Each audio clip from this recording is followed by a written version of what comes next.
Hey there YouTube, Jason here with Vapes. Today we're going to be going over the Drop Dead by Hellvape.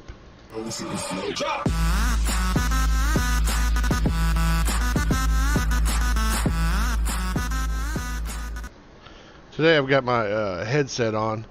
I've switched my setup around a little bit and the background noise is a little bit louder here. I got the washing machine going and stuff. So I'm going to have my headset on for this review. Hopefully it won't bug you guys too much like it bugs me, but we'll see. Alright, today we're going over the Drop Dead by Hellvape.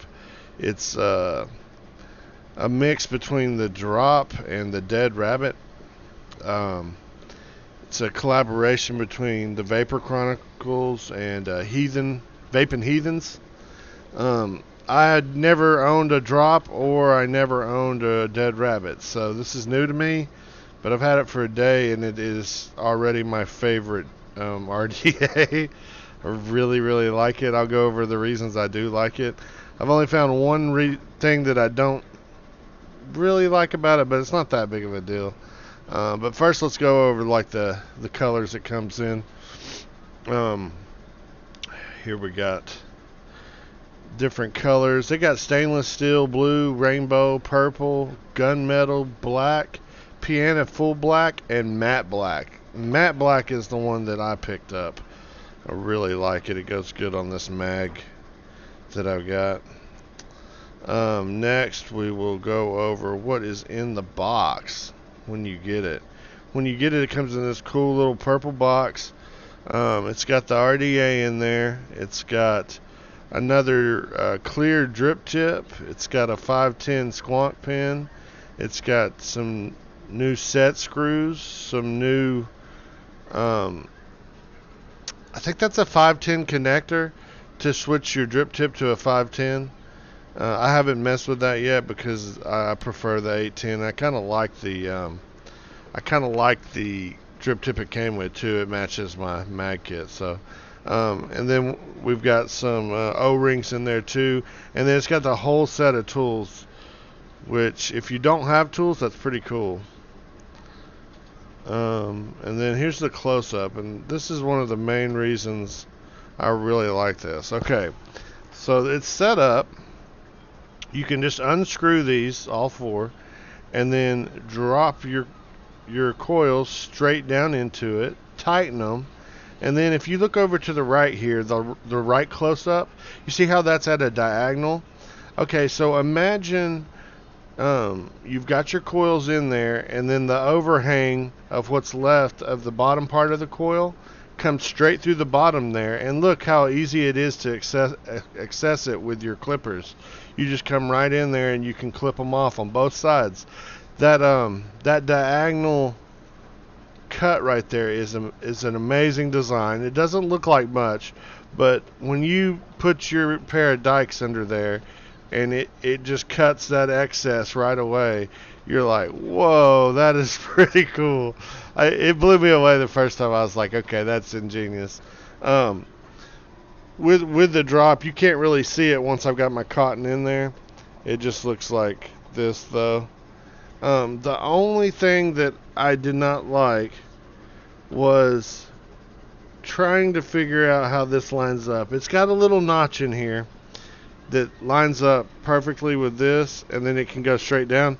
See, I did not make it though, so you gotta kind of feel around until you get on there, and I haven't quite figured that out yet because it's black on the inside and my lighting's not really perfect, so I can't really see the notch whenever I want to put it on.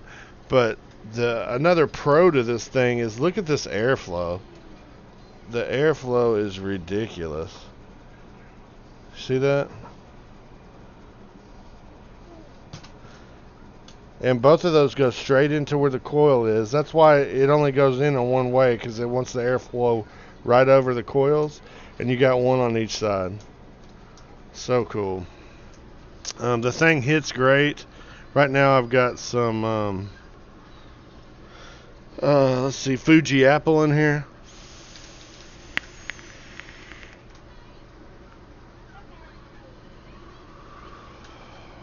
It hits amazing. The flavor's amazing. No spit back.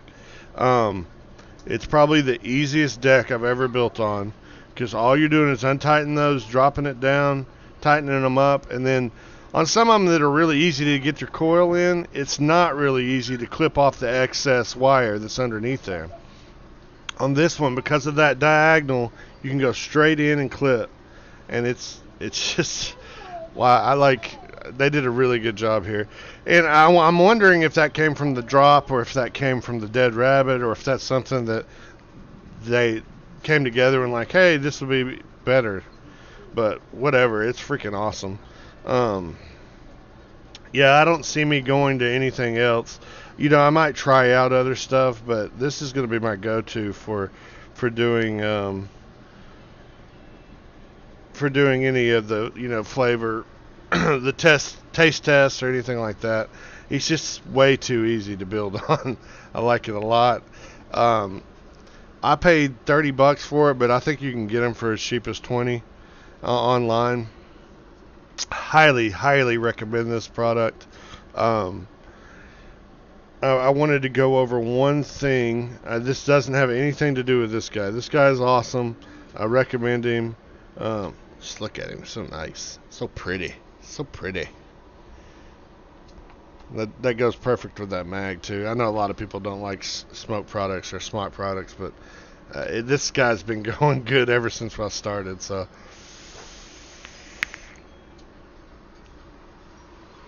nothing negative to say. One thing about this guy, this is the Maze that I did a review on last week. After using him for a while, I've found that, okay, so the bottom part here has got a little tank. It's where you keep the fluid. It goes down in the hole. Let's see if I can get it. Okay, so you pour your juice down in the hole, and then how you wick it is by turning it this way and this way.